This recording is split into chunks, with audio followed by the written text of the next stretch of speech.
To be honest, we already have a lot of models already. So then building on those models, is it something that we want to do, or rather leveraging those models? Hi, I'm Vidhi Chuk. I'm an AI futurist and have led AI transformations at Fortune 500 companies. And I'm also part of Futurance Leadership Council, identifying the business problems, identifying and looking at the customer's pain problem, taking it backward from there. And what existing workflows are they already having, and how can those workflows be improved?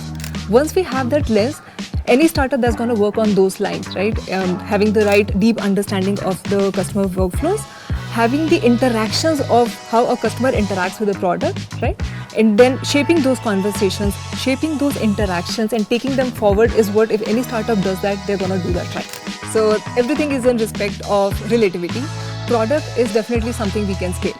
So if you're coming with the right mindset, you have a product mindset that I'm not just boxing the features. Till now, we have been thinking about products as these are the features and we have a ship it mentality, right? The moment we move from ship it to I'm just giving more experience. So I'm more concerned about how that UI experience feels like to a customer. What tone do you use, right?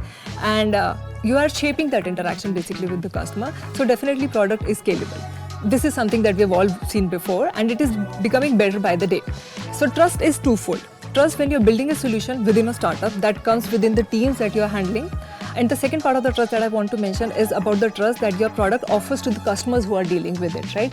Is my data in safe hands? That's the first thing. Like, have I given the consent to use that data? And how are you going to use that? How that data is going to shape, change and form once it goes into your ecosystem? So that trust from the customer is one thing, which I think we are seeing already in news a lot these days. So that's coming from the customer side. Another trust on the customer side is transparency. Whenever you're dealing with a product that is having an AI-powered engine behind the scenes, so is that something that you're giving as a disclaimer to the user, right? Is there an IP involved in that whenever you're using any data around that, right? So these are the conversations which are on the customer side.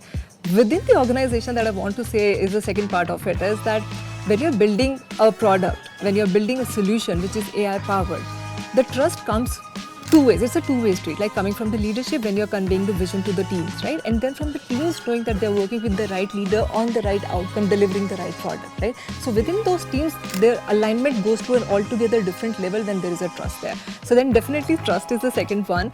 And the last point that I want to say about is on the culture, which is intertwined with trust. The reason I'm bringing both at the same level is, and I'll give you an example for that.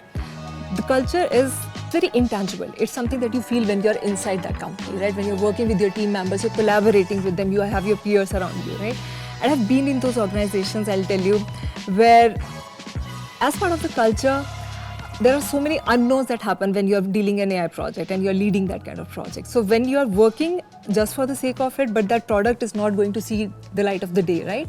Your teams feel demotivated. So that culture is going to be part of it. And for example, privacy by design. Are we setting up a culture that puts customer at first? Are we conveying that vision to our team members, right?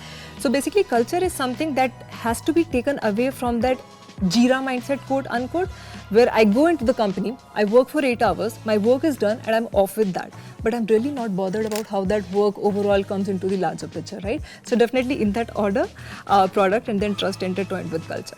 So when AI enters into a startup, what breaks first? I'll tell you, startups by their very nature are supposed to be speed driven, faster decisions. You are not just waiting for that bureaucratic cycle that, decision needs to be passed to multiple layers. By the time something comes back, the train has already gone, like people are so ahead of it, or maybe the team's morale is down because they're waiting for some decision from you, right? So I think definitely when we are talking about startup, speed is important.